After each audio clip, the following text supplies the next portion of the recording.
賽馬會多元出路計劃鼓掌創新教育歷程 ClapTech 係香港首個貫穿主流高中及專上教育嘅職專教育路徑，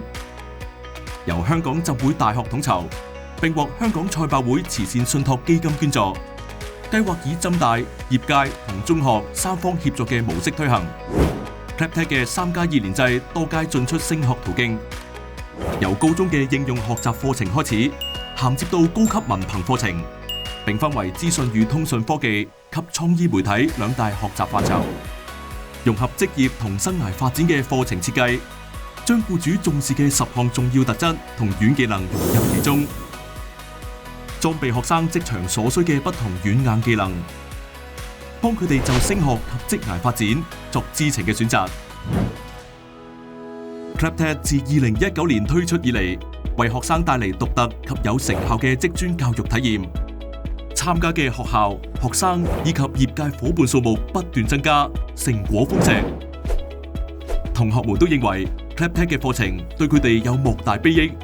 包括提升行業知識及興趣，協助職業及生涯發展規劃，以及係軟技能培訓。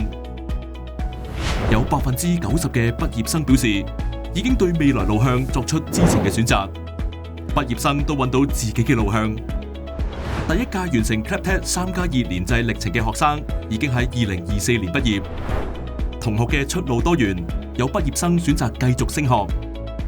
亦有畢業生獲 ClapTech 嘅業界夥伴聘用，更有畢業生選擇創業。ClapTech 嘅成果同經驗，證明職專教育對中學生嘅未來發展至關重要，